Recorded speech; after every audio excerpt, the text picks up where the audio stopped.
At the beginning of this century, at many research centers, many research teams developed so-called digital twins for healthcare. They were developed for specific diseases, for specific clinic needs. We need something what integrates all these developments.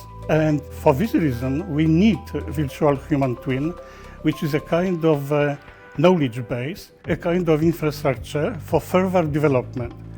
And well, it will lead us to personalized medicine. There are many interesting ethical questions related to the creation of digital twins in health and care. It is not so much the matter of whether it is ethical to create a digital twin, but how to create a digital twin in an ethical manner. So how do we use it? Who has access to it? Who controls it? How do we play with it? How do we use it in daily practice? Does it make decisions for us? Who owns it? All those dimensions are important to have a discussion on as a society in interaction with all of the stakeholders. Not creating digital twins could be unethical as well, because they can help create a more safe treatment option for the patient. They can help provide assistance to healthcare providers, and they might be beneficial overall for improving healthcare and for reducing costs. At the Center of Excellence in Artificial Intelligence at HGH University, we develop novel solutions for orthodontists or dentists in general. We work on segmenting root canals, visualizing individual teeth, or offer personalized treatment for orthodontists.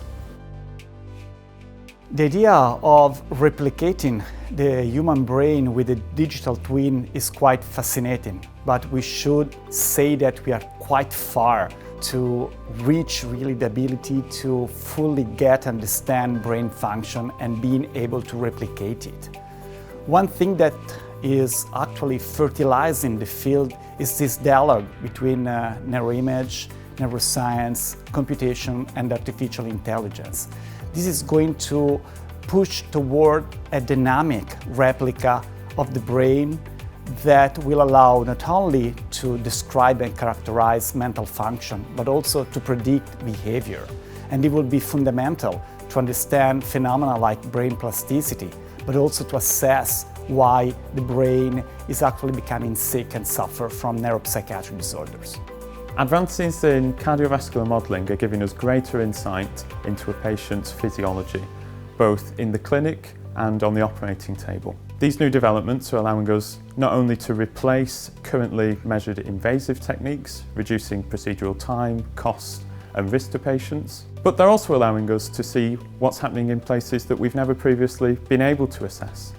Things like the microcirculation that we can't currently visualise with scans or access with pre-existing invasive techniques.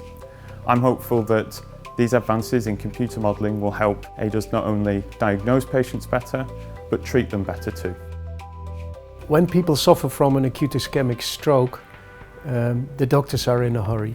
The point is to remove the clot as soon as possible from the brain, and there is a treatment option that is very effective. However, it is important to choose the right treatment option, the right device to remove the clot from the brain. And this is where a digital twin in healthcare that we are currently developing could be helpful. We're going to give a support to the treating doctor which device to use would be optimal for you as a patient, and we're going to test this in a so-called clinical trial. So hopefully in a few years from now we will have a digital twin that will help medical doctors to take decision on what would be the best treatment for you, would you be suffering an acute ischemic stroke. In my opinion, human gut microbiome play a crucial role in our health. So if we would like to create our human digital twin, we must check how this structure of bacteria and viruses may play a role in artificial model of human body. The AI computing infrastructure is critical for digital twins, and it's not only critical for the creation, but also maintaining the digital twins over time so they faithfully reflect what's going on in the physical world. At the same time, we also have more than one digital twin. Obviously, we think of our own, but we can see a whole set of digital twins that need to be managed by a cyber infrastructure. And for that, you need a very robust and very high-performing system over time.